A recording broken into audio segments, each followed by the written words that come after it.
So let's bring in journalist and author Batya Ungar-Sargon. Batya, thanks for joining us today. This battle in the courts is now officially underway with the judge blocking the Trump administration's move. Secretary Noem was on with us yesterday, and she said, Harvard had failed to turn over paperwork and documentation that the government had requested. But really what Harvard failed to do was protect its Jewish students from violence and harm.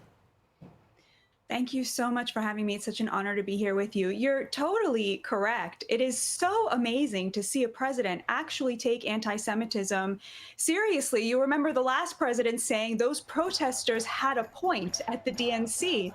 So to see this really be taken seriously, it's very moving as a Jewish person, especially in light of the horrific terrorist attack. And I totally agree, Jillian. I think this is homegrown terrorism that comes straight out of a culture of dehumanizing Jews that is apparent to anybody on these elite college campuses.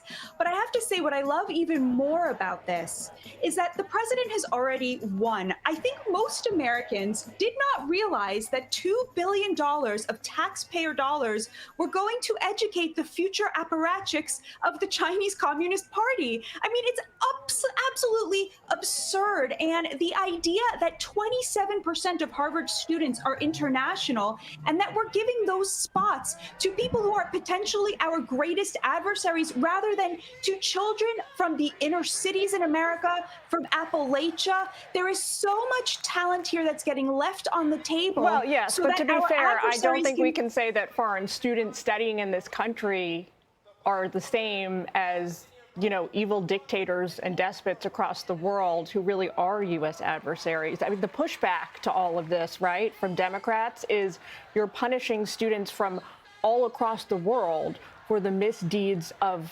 essentially one or two groups on a limited number, on not a limited number of college campuses, but only certain ones.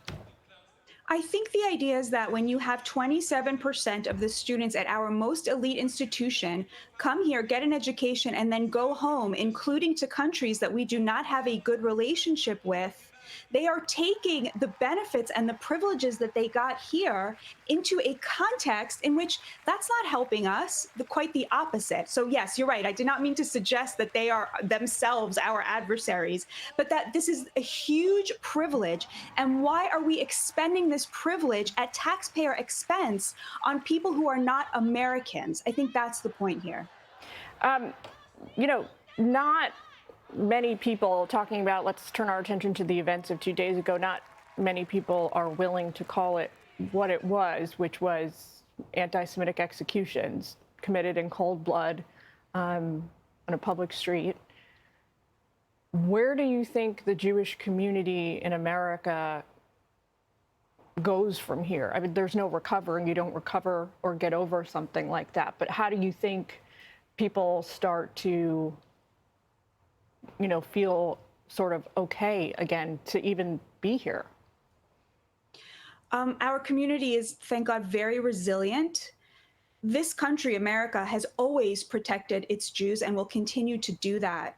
I think it's very clear to most American Jews, and becoming more so with every passing day, that our adversaries in this country, the people who mean us harm, who dehumanize us on the regular, are very much on one side of the political aisle and in the elites of that side. It is not an accident that the vast majority of the pro-Hamas activism on college campuses was at the most elite universities. You just don't have tent encampments at state schools, at community colleges, at city colleges. It is at the elite of the elite of the elite. And that is really where most of the anti-Semitism in this country is. The American working class, the American middle class are extremely protective of American Jews. And I think that is something that most American Jews feel intuitively. That's an interesting point. I haven't really heard anyone else make. Take a listen to this Senator Amy Klobuchar weighing in. She's a Democrat, obviously, on her take on the Trump administration's move. So many of these students go on to stay in the U.S. Some of them bring their skills back to their home countries, but we actually encourage them to stay. Something like 40% of our Fortune 500 companies were founded by immigrants or kids of immigrants. This action is just the antithesis of what we've been doing to try to get good talent to stay and try to get immigrants to be part of our economy. I mean, she is right? You know, sounds trite, but it's true that we are all the children of immigrants. Are you worried about pushing out, you know, future leaders here in America, potential future leaders? I am much more worried about the potential future leaders who are being left in inner city contexts, in Appalachia, in poor communities across this country, working class communities who are equally brilliant and don't get the same opportunities. This is the divide between the two parties right now. The GOP under President Trump is invested in Americans. Let's find every brilliant American and future Fortune 500 company CEO who lives here and stop looking for them across the globe. We have so much talent here. Nobody is like the American people, and yet that is the view of the Democratic Party, is that every person from across the globe should get preference over homegrown talent. And I find that to be pretty abhorrent. Batya, thank you for making your case to us today. Thank you. Interesting listening to you. Appreciate it.